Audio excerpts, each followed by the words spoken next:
শুভ সকাল সবাইকে। আশা করি সবাই ভালো আছেন। অসুস্থতার কারণে দীর্ঘ 10-12 দিন পরে আবার ক্যামেরার সামনে ফিরে আসলাম। আশা করি এখন থেকে রেগুলার ভিডিও আপলোড দিতে পারবো। তবে আজকে যে ফোনটা নিয়ে হাজির হয়েছি, আমার মনে হয় যে this is going to be next জাতীয় ফোন বাংলাদেশের অফিসিয়াল মার্কেটে অ্যারাউন্ড 20,000 টাকার মধ্যে, এবং 20 থেকে 25,000 টাকা বাজেটে আমাদের দেশে প্রচুর পরিমাণে ফোন বিক্রি হয়। তো সেই জায়গায় একটা কোম্পানি 19,000 টাকায় অফিসিয়াল মার্কেটে একটা ফোন প্রোভাইড করতেছে, যেখানে অনেক কিছুই আপনারা দেখছেন। মানে এই যে ইনফিনিক্স হট 60 প্রো ফোনটার কথা বলতেছি, ফোনটা অনেক পাতলা, অনেক ভালো ডিসপ্লে, অনেক বেটার ব্যাটারি, অনেক বেশি পজিটিভ নিয়ে অনেক রিলস আপনারা দেখছেন। আমার মনে হয় রিলস দেখে একটা ভালো আইডিয়া পেয়েছেন যে ফোনটার আসলে কি ফিচার গুলো বা ইউনিক সেলিং পয়েন্ট কি। তবে একটা ফোন পারচেজ করতে গেলে কিন্তু আরো বেশি কিছু জানা দরকার, রিয়েল ইউজার এক্সপিরিয়েন্স জানা দরকার। সো সেইটাই আজকে আমি করব, কারণ এইটা আমি বেশ কয়েকদিন ধরে ব্যবহার করতেছি, এবং ব্যবহার করতে যে আমার কিছু থট আসলে আমি এক জায়গায় করেছি, যে জায়গা থেকে আমার মনে হয় যে ভিডিওটা দেখলে যারা এখন 20 থেকে 25,000 টাকায় অফিসিয়াল মার্কেটে একটা ফোন কিনতে চাচ্ছেন তাদের ডিসিশন নিতে সহজ হবে। তো প্রথমে যে জায়গাটা ক্লিয়ার করতে চাই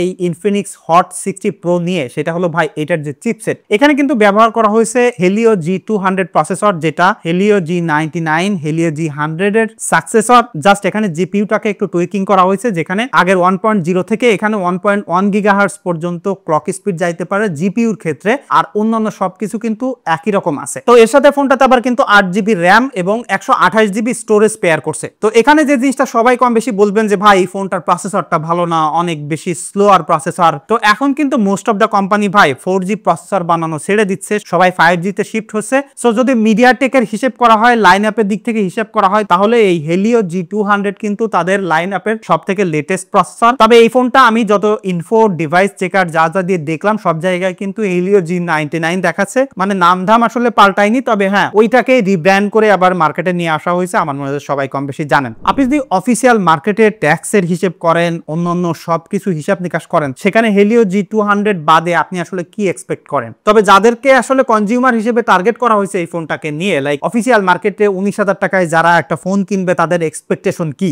সেই জিনিসটা আসলে মিট করতে পারে কিনা, সেটা আসলে গুরুত্বপূর্ণ ফ্যাক্টর। সো নর্মালি এই টাইপের ইউজার যারা, তারা আমি দেখছি যে প্রচুর পরিমাণে টিকটক ব্যবহার করে, মেসেঞ্জার ব্যবহার করে, ফেসবুক ইউটিউব ব্যবহার করে, হালকা পাতলা কথাবার্তা বলে, আর বিশেষ করে ইমোতে বা হোয়াটসঅ্যাপে হয়তো বা ভিডিও কলিং করে। সো এই কাজকর্ম করার জন্য এই ফোনটা যথেষ্ট ক্যাপাবল আছে। তবে হ্যাঁ, অনেকের বাসায় পোলাপান আছে যারা হালকা পাতলা গেমিংও করতে চায়। সো সেক্ষেত্রে যদি কেউ ফ্রি ফায়ার গেমিং করে, তাহলে খুব ভালোভাবে গেমিং করতে পারবে। পাবজি খেলতে গেলে স্মুথ এক্সট্রিম পর্যন্ত সাপোর্ট পেয়ে যাবে। সো মোটামুটি পারফরমেন্স সেগমেন্টে যদি বাজেট সেগমেন্ট হিসেব করা হয় এবং কনজিউমারদের বিবেচনা বলি, তাহলে আমি বলবো যে ভাই এটাতে ক্যাপাবল প্রসেসর আছে। এবং গত বছর কিন্তু আমরা দেখছি যে ধুমসে বাংলাদেশের মার্কেটে হেলিও G100 দিয়ে ফোন বানানো হয়েছে, এবং যেগুলো যথেষ্ট ভালো দামে বিক্রি হয়েছে। সেই হিসেব করলে এটা যথেষ্ট ভালো আছে। এবং এখানে কিন্তু ভালো যে জায়গাটা আসলে ইনফিনিক্স আইডেন্টিফাই করছে, সেটা হলো ডিসপ্লের ক্ষেত্রে। বিশেষ করে এই বাজেটে যারা ফোন কিনে, তাদের সব থেকে ভালো জিনিস যেটা দরকার সেটা হলো ডিসপ্লেটা, এবং সেই সাথে ভালো সাউন্ড কোয়ালিটি। তো এই ফোনটা সামনে থেকে দেখলে কোনোভাবেই আপনার কাছে মনে হবে না যে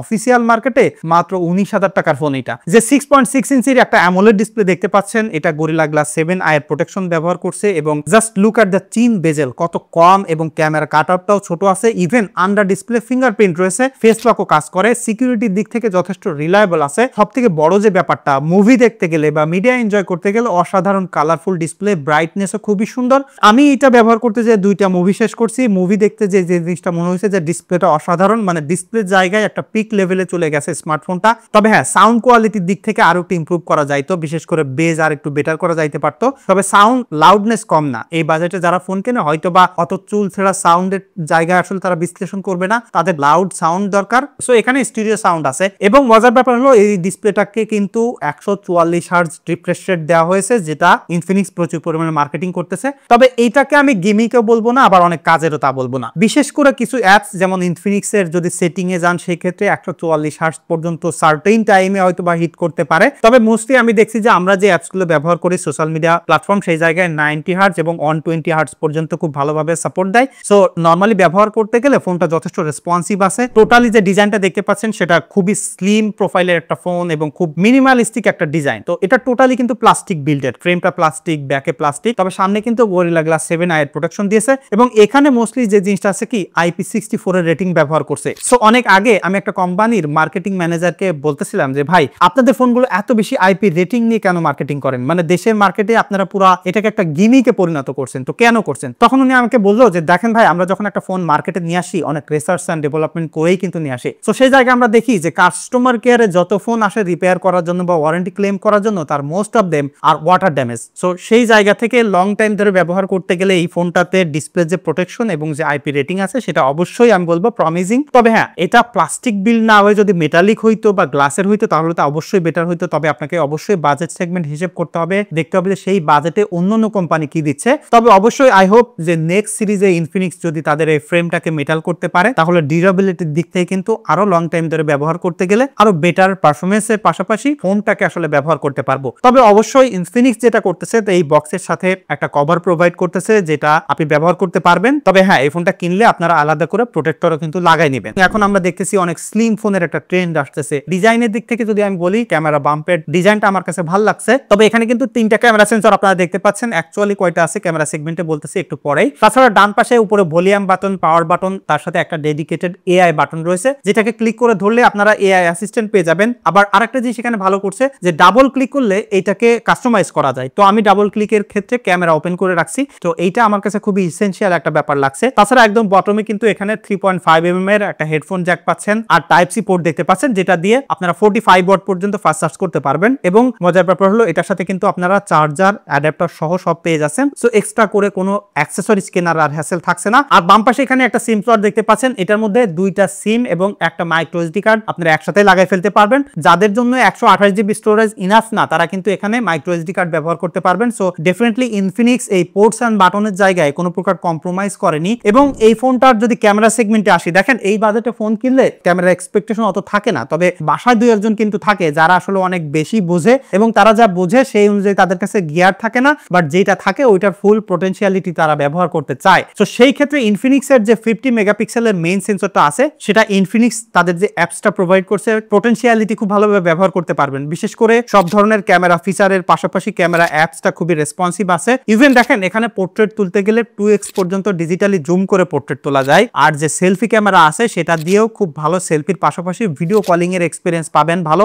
আপনি যদি নাইট মোডে ফটোগ্রাফি করতে চান এটা দিয়ে, বা ডে লাইটে, কন্ট্রাস্টি লাইটে, সব জায়গায় খুব ভালোভাবে ফটোগ্রাফি করতে পারবেন। এবং ইনফিনিক্স এর যে ফটো স্টাইল, একটু এডিটেড পিকচার প্রোভাইড করা, সেই জিনিসটা এখানে আছে। এবং পোর্ট্রেট তুলতে গেলে খুব ভালো এজ ডিটেকশন আছে, যেমনটা বললাম যে ডিজিটালি জুম করে 2x এ পোর্ট্রেট তুলতে পারবেন। সো ওই যে একটা সেন্সর আছে 50 মেগাপিক্সেলের, সেটার বেস্ট পোটেনশিয়ালিটি ইনফিনিক্স আসলে এখানে ট্রাই করছে আমাদেরকে দেওয়ার। এবং ওভারঅল ফটোগ্রাফি এক্সপেরিয়েন্স আমার কাছে খারাপ মনে হয়নি বাজেট সেগমেন্ট হিসেবে। তবে ইমপ্রুভমেন্টের জায়গা তো অনেক ছিল, যেমন নাইট মুডে বা আপনি যদি একটু কন্ট্রাস্টি লাইটে যান সেখানে একটু বেশি নয়েজ চলে আসে, একটু ডিটেইল কম থাকে, which is very normal budget segment হিসেবে। ইভেন এটা কিন্তু 2K পর্যন্ত ভিডিও করতে পারে। তবে যদি আপনি স্মুথ মোশনে ভিডিও করতে চান সেক্ষেত্রে আপনাকে ফুল এইচডি তে স্ট্রিক্ট থাকতে হবে। আপনারা সবাই কম বেশি জানেন যে অ্যারাউন্ড 30-35,000 এর বাজেটের ফোন থেকেও আসলে ভালো ভিডিওর এক্সপিরিয়েন্স পাওয়া যায় না। সো সেই ক্ষেত্রে অফিসিয়াল মার্কেটে 19,000 টাকার একটা ফোন থেকে আপনার এক্সপেকটেশন আসলে কি থাকতে পারে। তবে যদি মেমোরিজ গুলো সেভ করে রাখতে চান, হালকা পাতলা টিকটকের ভিডিও করতে চান, সেক্ষেত্রে আমার মনে হয় যে it will get the job ডান। আমার কাছে মনে হয় না যে আপনার কাছে খারাপ লাগবে যে বাজেট সেগমেন্টে আপনি ফোন কিনতেছেন। তবে এই বাজেট সেগমেন্টে ফোন কিনতে গেলে ওয়ান অফ দ্য কি সেলিং পয়েন্ট থাকতে হয়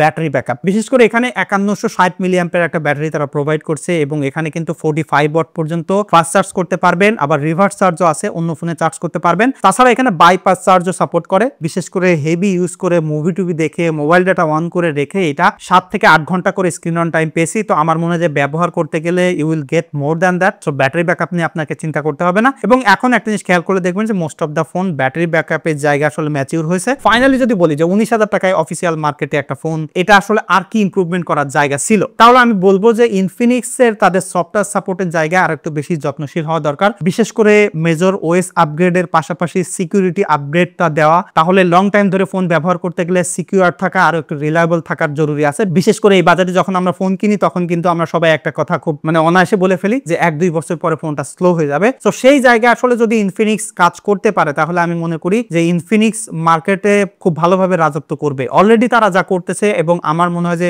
অফিসিয়াল মার্কেটে তাদের যদি ফোনের সিরিজগুলো আপনারা দেখেন, বিশেষ করে নোট সিরিজ, জিটি সিরিজ এবং এই হট সিরিজ এবং প্রাইসিং গুলো দেখেন, তাহলে আপনারা বুঝতে পারবেন যে তারা কতটুকু আমাদের দেশের মার্কেটটাকে নিয়ে সিরিয়াস। এবং আমার মনে হয় যে দে আর ডুইং ভেরি গুড। এবং আমার মনে হয় যে অডিয়েন্স হিসেবে বা অ্যাজ এ ইউজার হিসেবে আপনারাও একটা কনস্ট্রাকটিভ ফিডব্যাক দিতে পারেন, যারা বিশেষ করে এর আগে হট 50 সিরিজ ব্যবহার করেন বা নোট সিরিজ ব্যবহার করেন বা জিটি সিরিজের যে কোনো ইনফিনিক্স এর ফোন যদি আপনি ব্যবহার করেন, তাহলে আপনার একটা অনেস্ট ফিডব্যাক কিন্তু দিতে পারেন। তাহলে অন্যরা যারা কিনতে চায় তাদের ডিসিশন নিতে সহজ হবে এবং ব্র্যান্ডগুলো আমার মনে হয় যে এখান থেকে আপনাদের একটা ফিডব্যাক পেয়ে যাবে। সো এটাই ছিল মূলত আমার এক্সপিরিয়েন্স, এবং 19,000 টাকা বাজেটে আমার মনে হয় যে right now this is the best option you can get, এবং আরো লং টাইম ধরে এটা একটা জাতীয় ফোনের খেতাব পেতে পারে। তবে ইমপ্রুভমেন্টের অনেক জায়গা আছে, যেটা আই হোপ ভিডিও দেখে আপনারা বুঝতে পারছেন। আপনার কোনো মতামত থাকলে অবশ্যই কমেন্ট করে জানাইতে পারেন। দেখা হচ্ছে পরবর্তী ভিডিওতে। ধন্যবাদ সবাইকে।